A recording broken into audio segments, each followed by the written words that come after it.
Boa noite, irmãos. Uma alegria estarmos novamente aqui, Pude partilhar a mensagem com vocês na manhã de ontem. Muito grato, pelo convite de estar novamente com vocês nessa noite, tá?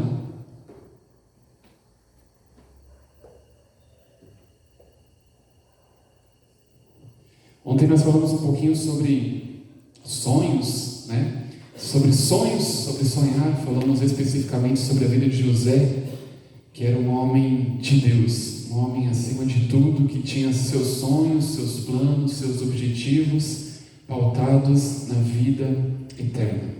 Esse era o José. Quantos estavam aqui ontem? Ergam as mãos. Tem alguns que não estavam, Então, a mensagem de hoje também será muito importante.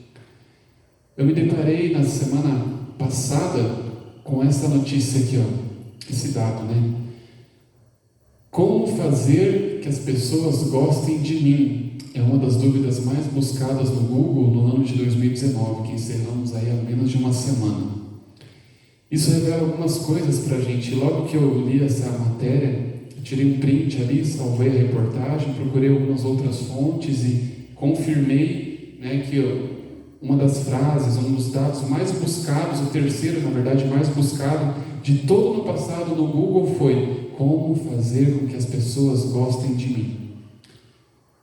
Agora, uma interrogação, uma reflexão para cada um de nós. Será mesmo que as pessoas precisam gostar da gente? Ou talvez um pouquinho diferente a colocação, Será mesmo que eu preciso fazer alguma coisa para que as pessoas gostem de mim? Será que a Bíblia fala alguma coisa em cima disso? Será que eu tenho que mudar a minha personalidade, o meu ser, para agradar pessoas? Será que é correto fazer isso? Uma reflexão para nós nessa noite, Esse livro foi lançado pela Igreja Adventista, eu não lembro se é 2 ou 3 anos atrás aí, 2, Gilberto, bem atento, 2 anos atrás, chamado O Poder da Esperança. E esse livro, que impactou milhares de vidas aí no programa Impacto Esperança da Igreja Adventista, 2 anos atrás, ele fala sobre os segredos do bem-estar emocional. Vocês tiveram a oportunidade de ler esse livro? De receber, de ganhar esse livro? Sim? Fantástico. Ali ele vai falar sobre depressão, sobre estresse, sobre ansiedade, sobre as chamadas doenças psicossomáticas, que são aquelas ali que afetam a mente do ser humano, principalmente na geração que a gente vive cada vez mais. E esse livro foi lançado pela nossa igreja justamente pela preocupação com as pessoas, com os seus membros e os de fora, sobre as doenças, chamadas doenças do século, A depressão, ansiedade, estresse, são coisas que, se não bem tratadas, podem levar a pessoa ao suicídio. Coincidentemente, eu preparei essa mensagem hoje, já tinha ela em mente, mas preparei ela hoje pela manhã. Aí à tarde eu saí com um amigo meu, fui tomar um sorvete com ele, fazia tempo que eu não ouvia, um amigo de infância, e quando eu cheguei em casa, peguei meu celularzinho, abri ali e deparei com um suicídio lá próximo de casa, lá no São Cristóvão, agora à tarde, Um jovem de 21 anos tirou sua própria vida, pertinho ali de onde meu pai mora. E justamente nessa noite eu iria falar sobre isso. É necessário ou não é esse tema, irmãos? Necessário, principalmente aos jovens, a todos, mas especialmente aos jovens. Depressão, estresse, ansiedade. Apenas para a gente lembrar um pouquinho sobre o que aquele livro, O Poder da Esperança, traz. Ele traz a depressão como excesso de passado. Traz o estresse como excesso de presente. E a ansiedade como excesso de futuro. E essa igreja é uma igreja que se importa com seus membros. Essa igreja é uma igreja que ama, que deve amar, que deve se importar também com as pessoas de fora. Tudo isso, como eu falei, se não bem tratado por um profissional, se não bem tratado por conselhos alimentícios, conselhos de saúde, pode levar as pessoas ao suicídio. E uma coisa eu quero deixar claro desde o início dessa mensagem: depressão, estresse, ansiedade, nada tem a ver com espiritualidade. Mas isso não significa que a igreja não tem um papel importante nisso. nada tem a ver com a sua falta de comunhão com Deus, mas isso também não significa que Deus não possa fazer algo por você. Muitos de vocês conhecem o professor Leandro Quadros, apresentador do Novo Tempo, e ele teve depressão, e ele posta vários vídeos falando sobre isso. Ele teve uma depressão profunda, a ponto de quase tirar a sua vida. Leandro Quadros, ele tem quase que a Bíblia toda gravada na mente. E ele falou que ele teve depressão em um momento que ele estava fazendo mestrado, e que ele lia e estudava a Bíblia 13 horas por dia. Ou seja, nada tem a ver com a nossa espiritualidade. A gente vai ver daqui a pouquinho alguns personagens bíblicos também que passaram por isso. Antes do próximo slide, eu quero que você abra a Bíblia no Evangelho de João. Eu não coloquei ali o texto na Bíblia, então pegue isso no slide, então pegue sua Bíblia aí no Evangelho de João. Lá no Novo Testamento, tá?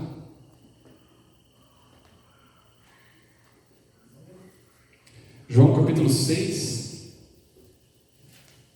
João capítulo 6, verso 37. Diz assim, João 6, verso 37. Todo aquele que o Pai me dá, esse virá a mim. E o que vem a mim, de modo nenhum lançarei fora. Quem é que está falando isso? Jesus. Jesus está falando assim, olha, todo aquele que vem a mim, todo aquele que meu Pai me dá, de modo nenhum lançarei fora. Isso mostra ou confirma para mim e para você que a religiosidade, que a Bíblia tem papel fundamental, sim, na saúde mental, psíquica das pessoas. Tem papel fundamental. Em maio desse ano, me deparei com... Pode tirar aquela... Tem alguém lá no som? Não, pode tirar aquela, senão não vai passar o slide. Não tem ninguém lá, irmãos. Aí, obrigado. Eu me deparei com essa notícia aqui, em maio desse ano também. Diz assim, voluntários se revezam na ponte Newton Navarro, em Natal, para evitar suicídios. Essa ponte ela foi inaugurada no começo desse ano e aconteceu que muitas pessoas iam até aquela ponte e se jogavam para tirar a sua vida. Eu vou tentar ler ali, mas diz assim, em 12 dias de vigília, eles conseguiram impedir que 45 pessoas se jogassem da ponte. 12 dias que eles ficaram lá cuidando para ninguém se jogar, 45 pessoas tentaram tirar a vida. E um dado mais preocupante ainda dessa mesma reportagem, diz assim, um acampamento foi monitorado por um grupo de evangélicos na cabeceira da ponte Newton Navarro, em Natal, e voluntários começaram a se revezar 24 horas por dia no local para impedir que pessoas cometam suicídio. Os sentinelas, como são chamados, estão de binóculo e coletes, espalhados em pontos estratégicos da ponte. Em 12 dias, os voluntários conseguiram impedir que 45 pessoas se jogassem da ponte. Somente neste ano, ou seja, de janeiro até maio de 2019, mais de 400 pessoas foram até aquela estrutura da ponte que liga as regiões para tentar tirar sua própria vida, cometer suicídio. De janeiro a maio de 2019, são 5 meses, 400 pessoas tentaram tirar a vida. Muitas delas tiraram sua vida. Há alguma coisa acontecendo. Está faltando algo na vida das pessoas. As pessoas estão sentindo vazios que não devem sentir. E muito mais do que vazio, as pessoas estão se sentindo sós, solitárias. E como cristãos, nós temos o dever de ter o bom senso, de ter o tato, de ter a sensibilidade para enxergar e identificar e ajudar quem são essas pessoas. Essa é a nossa função como cristão. Jesus ele viveu 33 anos e meio nessa terra. E ele não fez outra coisa na vida dele senão ter um olhar de compassividade, de amorosidade para aquelas pessoas a quem ele se relacionava.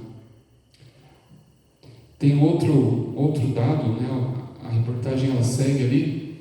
Eles dizem, os voluntários, que só deixarão o acampamento depois que uma proteção for colocada na estrutura da ponte, depois que uma proteção maior ali for colocada. Será que isso vai resolver o problema das pessoas? Você aumentar ali a barreira de proteção para as pessoas não se jogarem? Será que isso vai melhorar alguma coisa?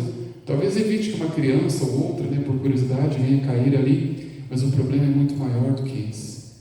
Essas pessoas precisam ser encontradas, essas pessoas precisam ser alcançadas. Essa é a estrutura da ponte, ela é bem semelhante quase à altura da mureta ali, com as que a gente tem aqui na nossa cidade. No Brasil, são dados aqui do nosso país, no Brasil, um suicídio a cada 46 minutos. Significa que do momento que eu começar essa mensagem até o momento que eu terminar, uma pessoa vai tirar a sua vida. É muito ou não é? É muito. São 32 por dia. São 224 pessoas por semana. São 960 por mês. No Brasil. 11.520 em um ano. No Brasil. No Brasil. Há alguma coisa acontecendo? Há uma crise de identidade com as pessoas? Só que quando essas pessoas, o que a gente mais escuta assim, a pessoa sofria demais, ela foi a tal ponto que cometeu suicídio, porque era muita dor, era muita angústia. A pessoa não queria se livrar da sua vida, ela queria se livrar da sua dor, ela queria se livrar do seu problema, da sua dificuldade. É isso que ela queria se livrar. Foi criado no Brasil há alguns anos o CVV, chamado de Centro de Valorização à Vida, e algumas campanhas pelo próprio governo, por algumas ONGs, entidades de valorização à vida, têm acontecido, dentre elas o CVV, onde é um número de telefone que você liga ali 24 horas por dia. Se você estiver pensando com o pensamento de tirar a sua vida, ou de fazer alguma coisa nesse sentido, você liga lá, alguém te atende e conversa com você ali. Tem algumas pessoas ali muito bem capacitadas para esse tipo de atendimento. Também foi criado o mês de prevenção ao suicídio, que é uma linda iniciativa, Setembro Amarelo, mês de combate ao suicídio. E geralmente em setembro o tema ele vai lá em cima. E aí chega o mês seguinte, setembro, outubro, o tema vai lá embaixo. É uma tentativa, é válido. Qualquer tentativa nesse sentido de ajudar as pessoas é válida. Mas esse é um tema que tem que ser falado e tratado todos os dias do ano. Todos os dias do ano. Alguns personagens bíblicos tiveram depressões, e depressões profundas. O mais conhecido dele, ali na tela deles, Elias. Elias, assim como o profeta Jeremias, tiveram depressões profundas. E Jeremias, inclusive, ele tem um livro na Bíblia chamado de Lamentações de Jeremias. Se a gente colocasse numa linguagem jovem de hoje, a gente ia colocar lá o choro de Jeremias, ou o chororô de Jeremias, porque ele era uma pessoa triste, e teve muitos momentos de tristeza em sua vida, e a Bíblia coloca ali como lamentações, o pranto de Jeremias. E são muitos personagens que tiveram esse vazio, o próprio Jesus o teve. Eu coloquei uma mulher também ali, chamada Noemi. Vocês lembram quem era Noemi? Ela tinha ali uma família chamada família perfeita. Era casada, tinha seu esposo, tinha seu filho era casado, seus filhos, e de repente morre seu esposo, seus filhos, e ela fica sozinha no mundo. Sozinha? Será que todo mundo abandonou ela? Ela tinha ali uma nora, não lembro o nome da nora dela, mas a nora dela não deixava ela sozinha de jeito nenhum. E Noemi perdeu seu filho, perdeu seu esposo, e falou para sua nora: olha, volta lá para a tua parentela. E é lindo de ver o relato que a nora dela falou assim: não, onde você for eu irei contigo. Vocês acham que naquele tempo tinha algum tipo de auxílio do governo para as viúvas? Mulher naquela época não trabalhava assalariada. Não tinha o que a gente tem hoje como pensão por morte, quando o cônjuge morre, o outro tem direito a uma pensão por morte. Não tinha. Noemi, nem ela sabia o que faria da vida dela dali para frente, mas ela tinha uma nora que a amava. E aí entra a amizade, e aí entra o amor pelas pessoas. Tem um outro verso que eu quero compartilhar com vocês. Pega a sua Bíblia aí, Salmo 34. Quase é o centro da Bíblia. Abre aí. Salmo 34. Encontraram?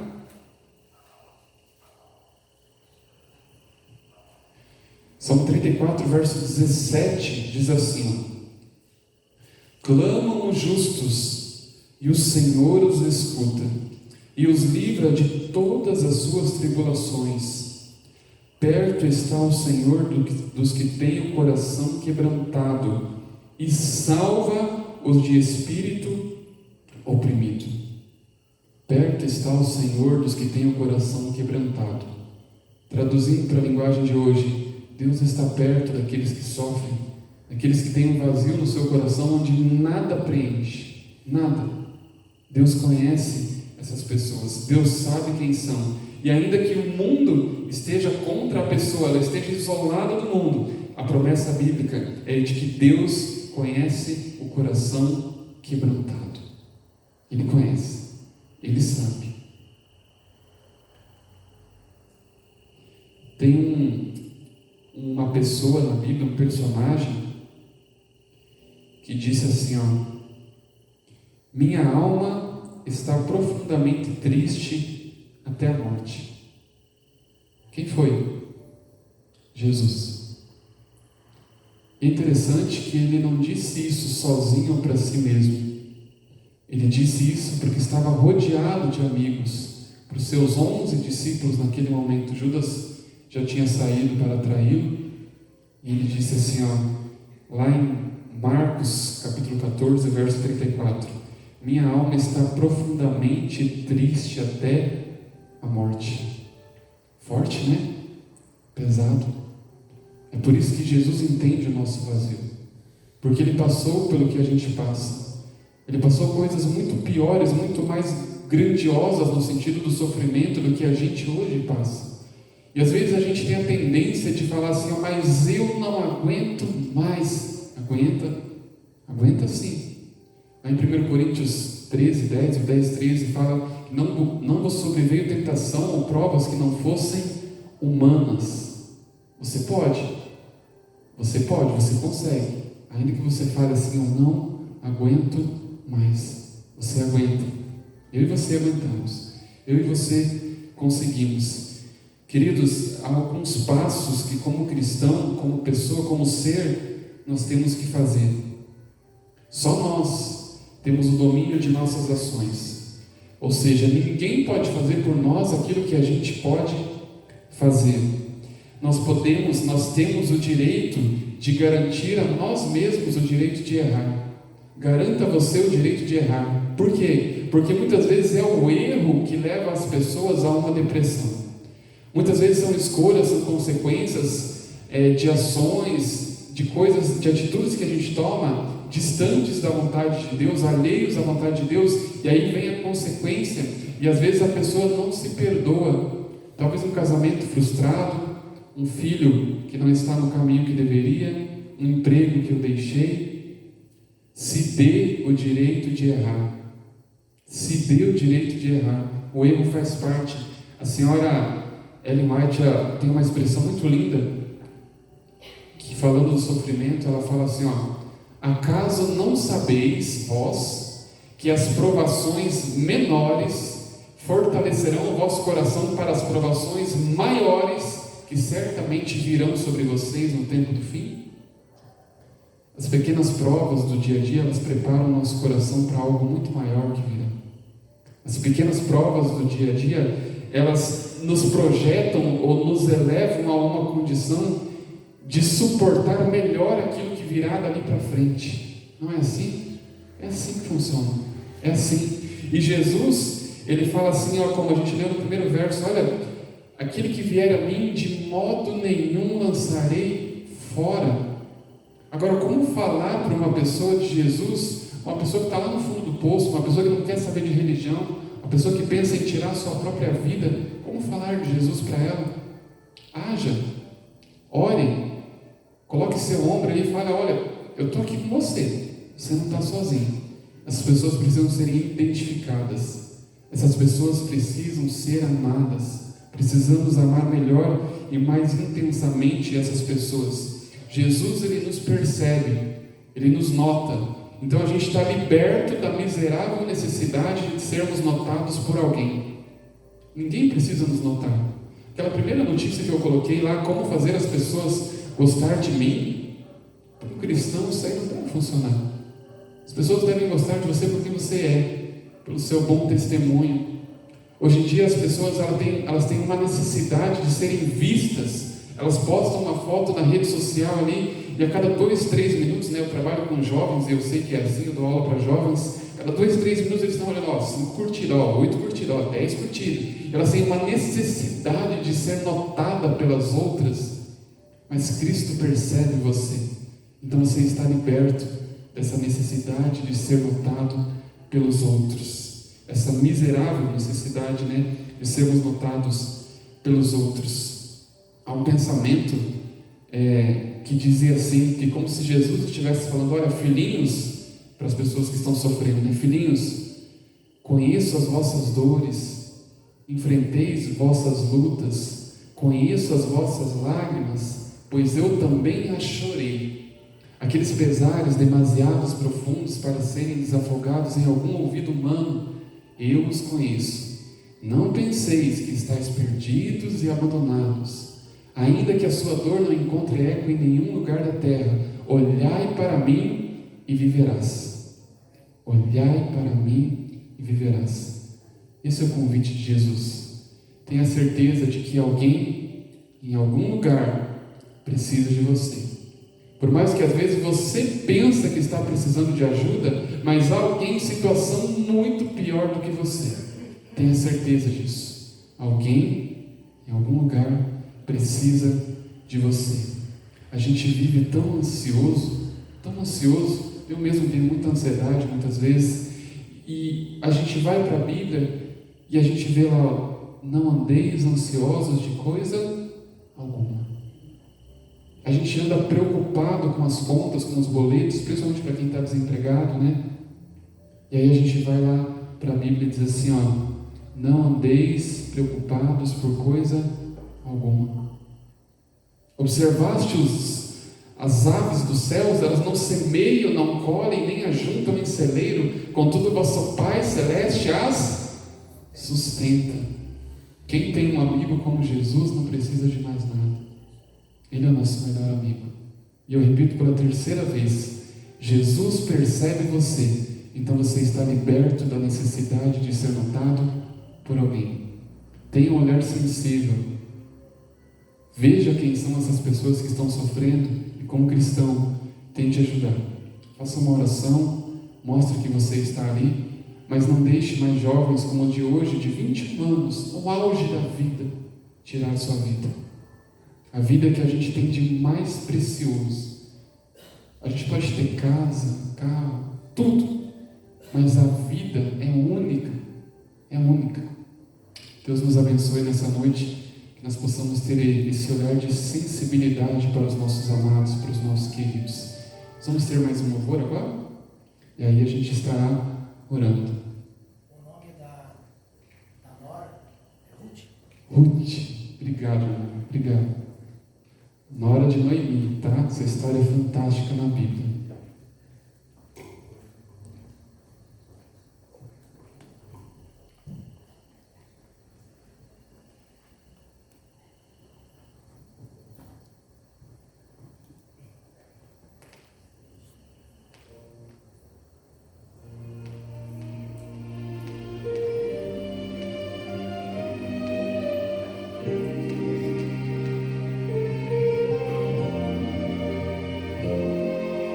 As trevas me cercaram e sem ver a luz não pude caminhar.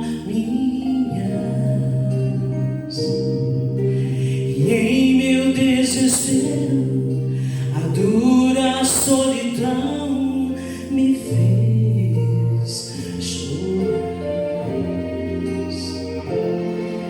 Mas eu sei que existe um Deus, e ao prostrar-me eu nem podia imaginar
Se a vida é solidão e em meio à multidão você está só, em relações frequentes que apagam toda a luz do seu olhar. Se você já desistiu de tentar buscar a paz e a salvação,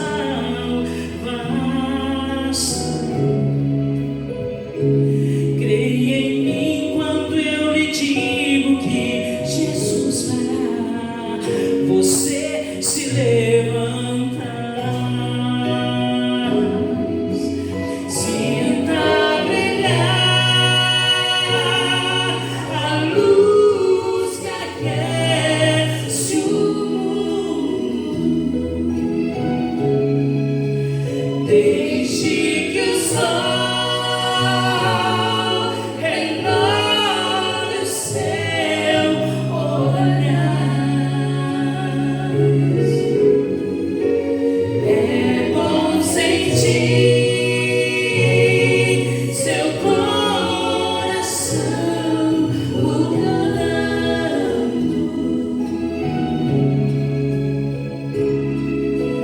Venha ser a flor que Jesus doou, a luz do seu amor. Você vai ser a flor que Jesus doou, a luz do seu amor.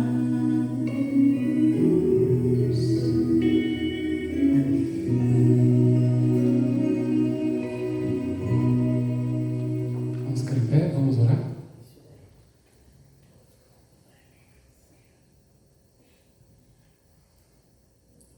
Maravilhoso Deus, querido Pai de amor, nos ajude a cada dia, Pai, a termos mais comunhão e devoção com o Senhor. Nos ajude a termos os olhos mais sensíveis às pessoas que precisam de ajuda. Depressão, angústia, ansiedade é uma dor invisível. Então nós temos que ter sensibilidade para perceber isso nas pessoas e talvez em nós mesmos. Nos ajude a entendermos que em Cristo Jesus nós teremos sempre o melhor amigo. Nós teremos sempre em quem confiar. E de que a vida eterna é o presente, é a gratificação por ter sido fiel ao Senhor neste lugar. Sabemos que muitas vezes falhamos, pecamos, mas nos ajude a crescermos no processo da salvação e que amanhã possamos ser muito melhores do que somos hoje. Te oramos confiando essa nova semana, este novo ano, em seus cuidados, no doce nome de Jesus.